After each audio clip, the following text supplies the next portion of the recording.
जय श्री कृष्णा। आप सभी का दिन शुभ और मंगलमय हो और भगवान श्री कृष्ण की कृपा आप पर सदा बनी रहे। आज सुनिए वैशाख मास महात्म्य का अध्याय 8। आज के अध्याय में आप जानेंगे वैशाख की अक्षय तृतीया और द्वादशी की महत्ता, द्वादशी के पुण्य दान से एक कुतिया के उद्धार का वर्णन। श्रुत देव जी कहते हैं, जो मनुष्य अक्षय तृतीया को सूर्योदय काल में प्रातः स्नान करते हैं और भगवान विष्णु की पूजा करके कथा सुनते हैं, वे मोक्ष के भागी होते हैं। जो उस दिन श्री मधुसूदन की प्रसन्नता के लिए दान करते हैं, उनका वह पुण्य कर्म भगवान की आज्ञा से अक्षय फल देता है। वैशाख मास की पवित्र तिथियों में शुक्ल पक्ष की द्वादशी समस्त पाप राशि का विनाश करने वाली है। शुक्ल द्वादशी को योग्य पात्र के लिए जो अन्न दिया जाता है, उसके एक एक दाने में कोटि कोटि ब्राह्मण भोजन का पुण्य होता है। शुक्ल पक्ष की एकादशी तिथि में जो भगवान विष्णु की प्रसन्नता के लिए जागरण करता है, वह जीवन मुक्त होता है। जो वैशाख की द्वादशी तिथि को तुलसी जी के कोमल दलों से भगवान विष्णु जी की पूजा करता है, वह समूचे कुल का उद्धार करके वैकुंठ लोक का अधिपति होता है। जो मनुष्य त्रयोदशी तिथि को दूध, दही, शक्कर, घी और शुद्ध मधु, इन 5 द्रव्यों से भगवान विष्णु की प्रसन्नता के लिए उनकी पूजा करता है, और जो पंचामृत से भक्ति पूर्वक श्री हरि को स्नान कराता है, वह संपूर्ण कुल का उद्धार करके भगवान विष्णु के लोक में प्रतिष्ठित होता है। त्रयोदशी तिथि को जो सायंकाल में भगवान विष्णु की प्रसन्नता के लिए शरबत देता है, वह अपने पुराने पाप को शीघ्र ही त्याग देता है। वैशाख शुक्ल द्वादशी में मनुष्य जो कुछ पुण्य करता है, वह अक्षय फल देने वाला होता है। प्राचीन काल में कश्मीर देश में देवव्रत नामक एक ब्राह्मण थे। उनकी सुंदर रूप वाली एक कन्या थी, जो मालिनी के नाम से प्रसिद्ध थी। ब्राह्मण ने उस कन्या का विवाह सत्यशील नामक बुद्धिमान द्विज के साथ कर दिया। मालिनी को मार्ग पर चलने वाली पुषंचली होकर स्वच्छंदता पूर्वक इधर उधर रहने लगी। वह केवल आभूषण धारण करने के लिए पति का जीवन चाहती थी। उसकी हितैषिणी नहीं थी। उसके घर में काम काज करने के बहाने उपपति रहा करता था। सभी जाति के मनुष्य जार के रूप में उसके यहाँ ठहरते थे। वह कभी पति की आज्ञा का पालन करने में तत्पर नहीं हुई। इसी दोष से उसके सब अंगों में कीड़े पड़ गए, जो काल अंतक और यम की भांति उसकी हड्डियों को भी छेदे डालते थे। उन कीड़ों से उसकी नाक, जीवा और कानों का उच्छेद हो गया। स्तन तथा अंगुलियां गल गईं, उसमें पंगुता भी आ गई। इन सब क्लेशों से मृत्यु को प्राप्त होकर वह नरक की यातनाएं भोगने लगी। 1,50,000 वर्षों तक वह तांबे के भांड में रखकर जलाई गई। 100 बार उसे कुत्ते की योनि में जन्म लेना पड़ा। इसके बाद सौवीर देश में पद्म बंधु नामक ब्राह्मण के घर में वह अनेक दुखों से घिरी हुई कुतिया हुई। उस समय भी उसके कान, नाक, पूंछ और पैर कटे हुए थे। उसके सर में कीड़े पड़ गए थे और योनि में भी कीड़े भरे रहते थे। राजन, इस प्रकार 30 वर्ष बीत गए। एक दिन वैशाख मास के शुक्ल पक्ष की द्वादशी तिथि को पद्म बंधु का पुत्र नदी में स्नान करके पवित्र होकर भीगे वस्त्र से घर आया।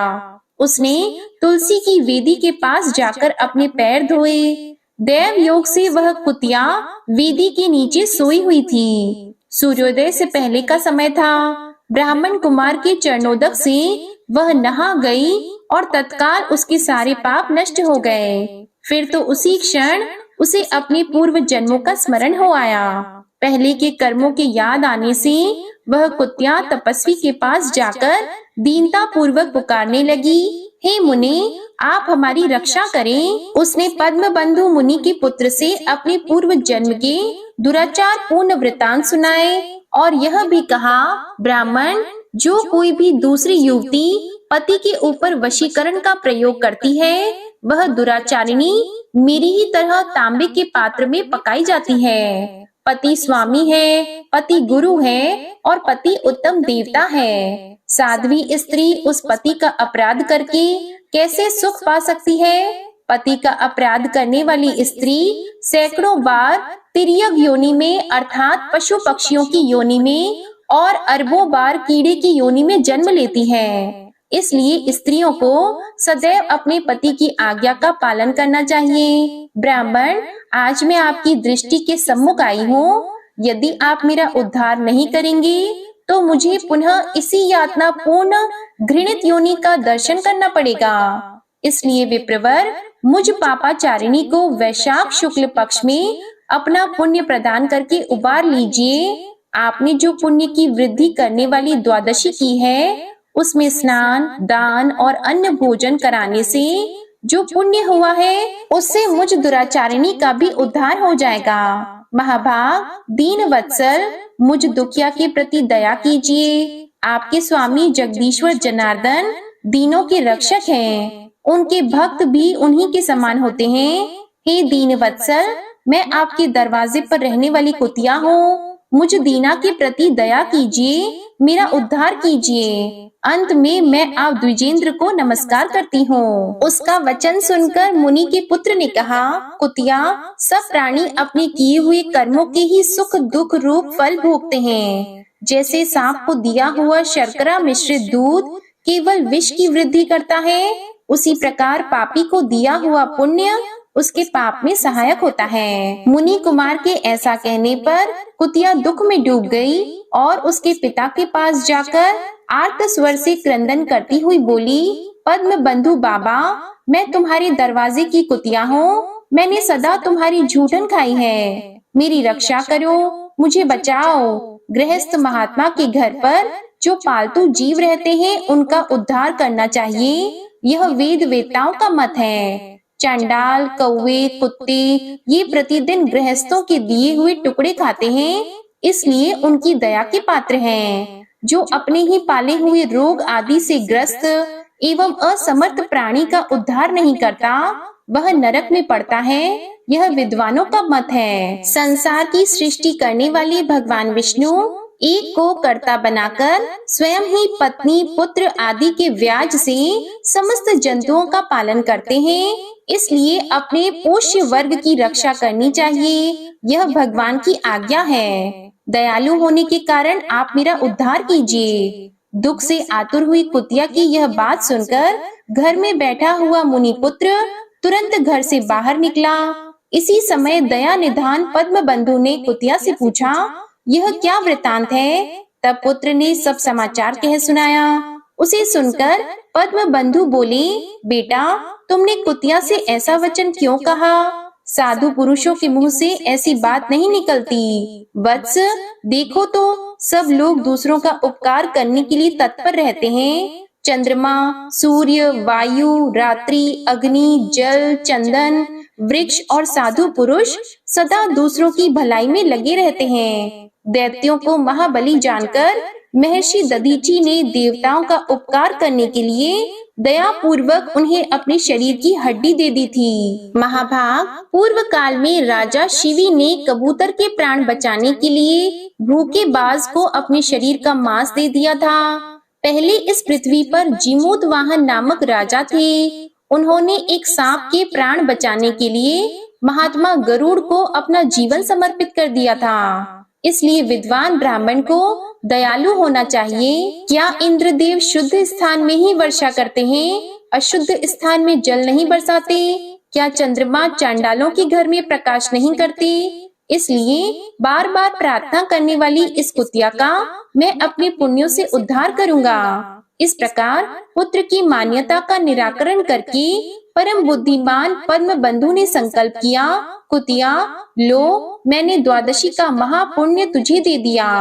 ब्राह्मण के इतना कहते ही कुतिया ने सहसा अपने प्राचीन शरीर का त्याग कर दिया और दिव्य देह धारण कर दिव्य वस्त्र आभूषणों से विभूषित होकर 10 दिशाओं को प्रकाशित करती हुई ब्राह्मण की आज्ञा लेकर स्वर्ग लोक को चली गई। वहां महान सुखों का उपभोग करके इस पृथ्वी पर भगवान नर नारायण के अंश से उर्वशी नाम से प्रकट हुई। श्रुतदेव जी कहते हैं, राजेंद्र, वैशाख के शुक्ल पक्ष में जो अंतिम 3 त्रयोदशी से लेकर पूर्णिमा तक की तिथियां हैं, वे बड़ी पवित्र और शुभ कारक हैं। उनका नाम पुष्करिणी है। वे सब पापों का क्षय करने वाली है। जो संपूर्ण वैशाख मास में स्नान करने में असमर्थ हो, वे यदि इन 3 तिथियों में भी स्नान करें तो वैशाख मास का पूरा फल पा लेता है। पूर्व काल में वैशाख मास की एकादशी तिथि को शुभ अमृत प्रकट हुआ।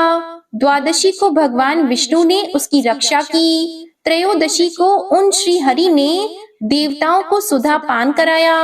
चतुर्दशी को देव विरोधी दैत्यों का संहार किया और पूर्णिमा के दिन समस्त देवताओं को उनका साम्राज्य प्राप्त हो गया।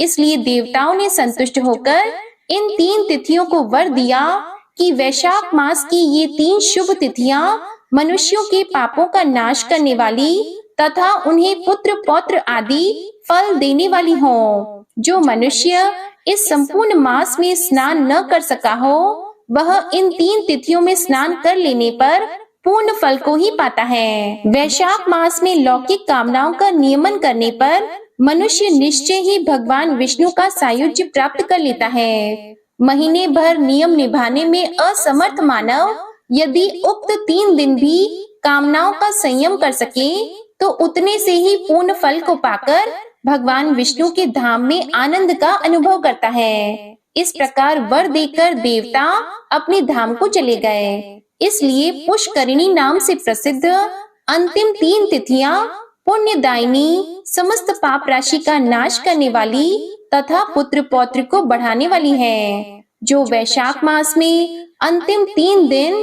गीता का पाठ करता है, उसे प्रतिदिन अश्वमेध यज्ञ का फल मिलता है। जो उक्त तीनों दिन विष्णु सहस्त्र नाम का पाठ करता है, उसके पुण्य फल का वर्णन करने में इस भूलोक तथा स्वर्ग लोक में कौन समर्थ है।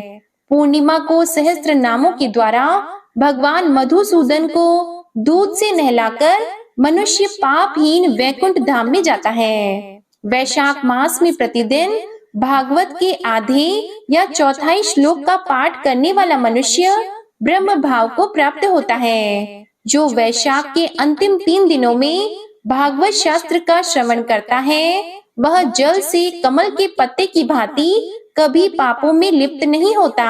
उक्त 3 दिनों के सेवन से कितने ही मनुष्यों ने देवत्व प्राप्त कर लिया, कितने ही सिद्ध हो गए और कितनों ने ब्रह्मत्व पा लिया।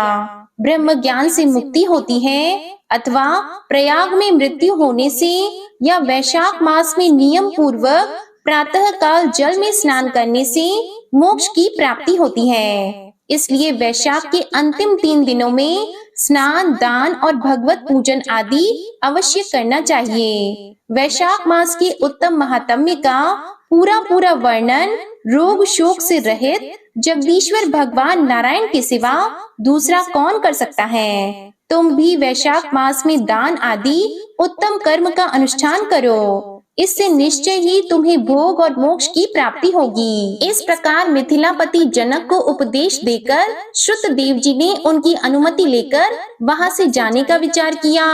तब राजर्षि जनक ने अपने अभ्युदय के लिए उत्तम उत्सव कराया और श्रुतदेव जी को पालकी पर बिठाकर विदा किया।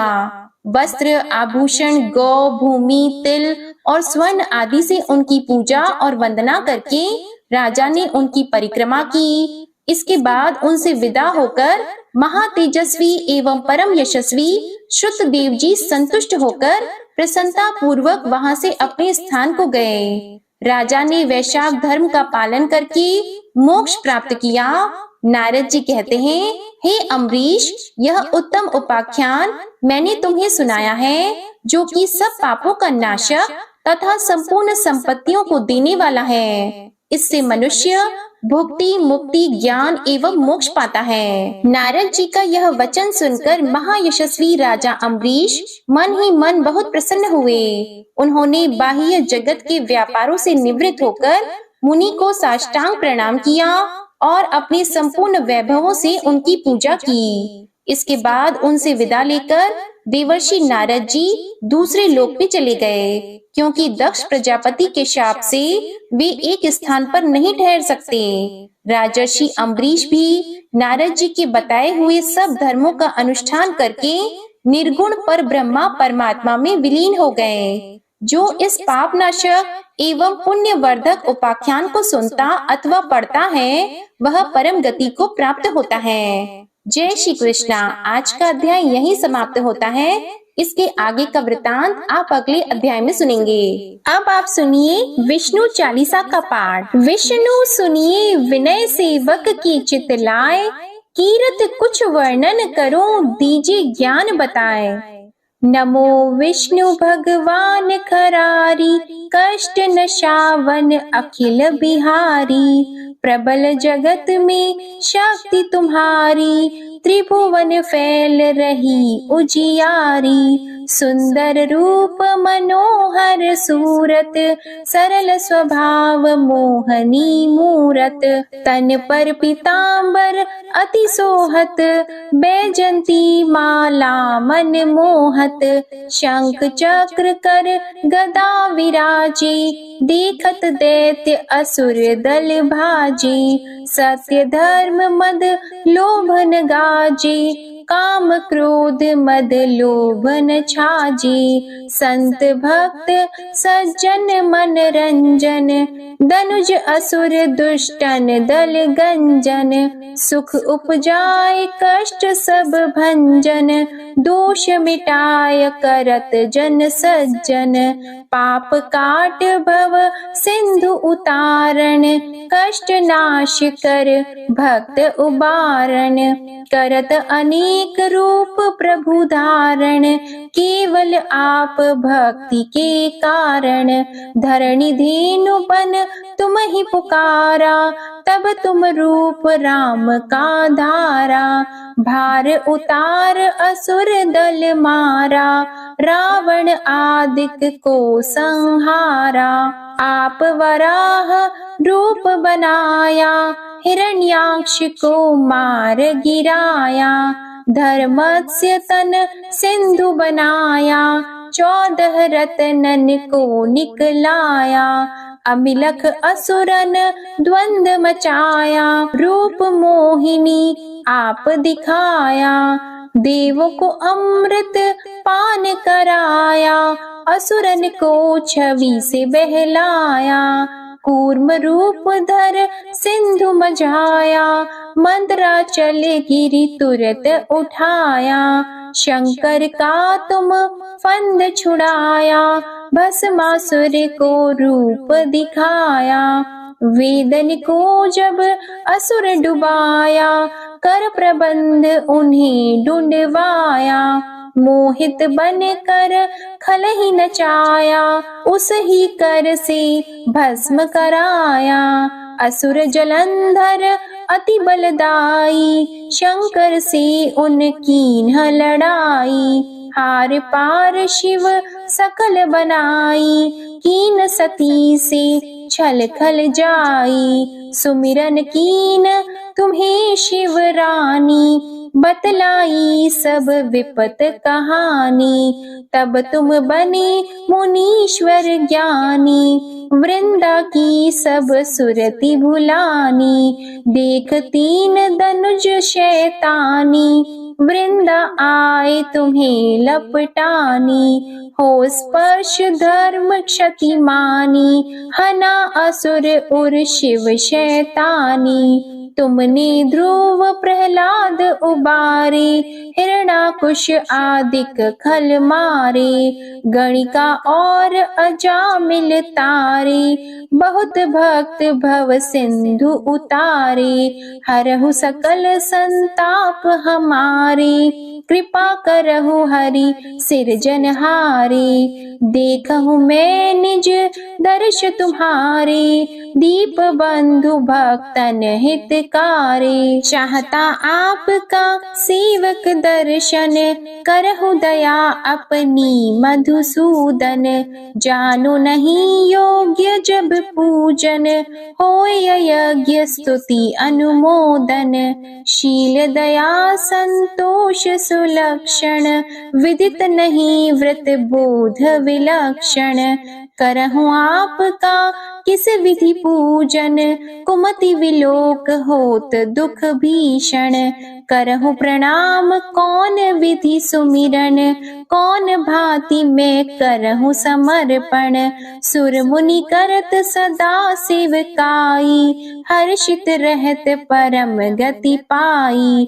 दीन दुखिन पर सदा सहाई, निज जन जान लेव अपनाई। पाप दोष संताप नशाओ, भव बंधन से मुक्त कराओ। सुत संपत्ति दे सुख उपजाओ, निज चरणन का दास बनाओ। निगम सदा ये विनय सुनावे, पढ़े सुने सो जन सुख पावे। श्री विष्णु चालीसा समाप्त होती है। प्रेम से बोलिए भगवान विष्णु और माता लक्ष्मी की जय। आपको आज की कथा पसंद आए तो वीडियो को लाइक कीजिएगा, शेयर कीजिएगा, कमेंट में भगवान श्री लक्ष्मी नारायण जी की जय लिखिएगा और चैनल को भी सब्सक्राइब करिएगा। इसी के साथ आज आप हमारे चैनल पर रविवार व्रत की कथा भी जरूर सुनिएगा। प्रेम से बोलिए राधे कृष्ण भगवान की जय।